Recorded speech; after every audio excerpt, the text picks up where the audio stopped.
صلاح الدین ایوبی فرماتے ہیں وہ وقت بھی آ جائے گا جب فوج بھی عیاش سپاہیوں کا گروہ بن جائے گی اور اس کے سالار دشمن کے ہاتھوں میں کھیلیں گے۔ صلاح الدین ایوبی فرماتے ہیں مجھے یہ خوف محسوس ہونے لگا کہ مسلمان اگر زندہ رہے تو وہ صلیبیوں کے غلام رہیں گے، وہ اسی پر خوش رہیں گے کہ زندہ ہیں، مگر قوم کی حیثیت سے وہ مر چکے ہوں گے۔ چنگیز خان کہتے ہیں کوئی لڑائی بغیر تیاری کے نہ لڑو، اور ایسی کوئی لڑائی نہ لڑو جس میں تمہیں جیتنے کا یقین نہ ہو۔ سلطان صلاح الدین ایوبی فرماتے ہیں جہاں روٹی مزدور کی تنخواہ سے مہنگی ہو جائے وہاں دو چیزیں بہت سستی ہو جاتی ہیں، عورت کی عزت اور مرد کی غیرت۔ حضرت خالد بن ولید فرماتے ہیں مجھے پہلی رات کی نئی نویلی دلہن سے زیادہ عزیز صرف ایک ہی چیز ہے، اور وہ ہے سخت سردی کی رات میں دشمن کا انتظار کر۔ صلاح الدین ایوبی سے کسی نے پوچھا آپ کو کبھی ہنستے ہوئے نہیں دیکھا؟ سلطان نے جواب دیا ڈرتا ہوں کہ روز قیامت اللہ پوچھے گا بیت المقدس غیروں کے قبضے میں تھا اور تم ہنس رہے تھے۔ نیپولین کہتے ہیں اگر تم زندگی کے راستے میں کانٹے بوتے جاؤ گے تو تمہارے پیچھے آنے والی نسلیں اس راستے پر لو لوہان ہو جائیں گی۔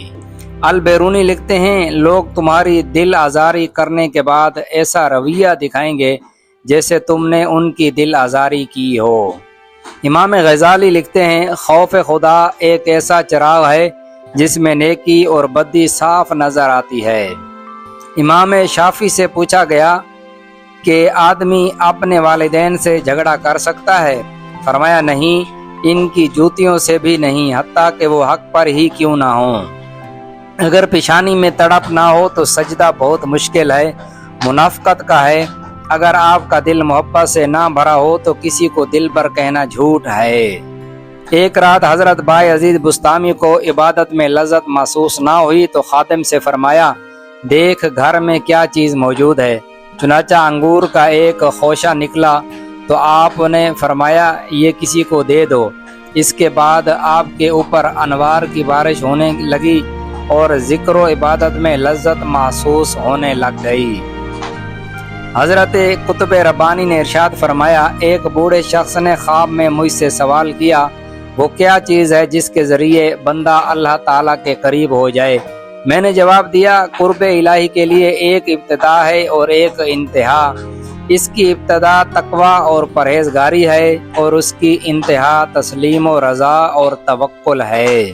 حضرت داتا گنج بخش لکھتے ہیں وجد کی کیفیت بیان نہیں کی جا سکتی کیونکہ یہ وہ غم ہے جو محبت میں ملتا ہے، اس لیے بیان سے باہر ہے۔ نیز وجد طالب اور مطلوب کے درمیان ایک راز ہے جسے بیان کرنا مطلوب کی غیبت کے برابر ہے۔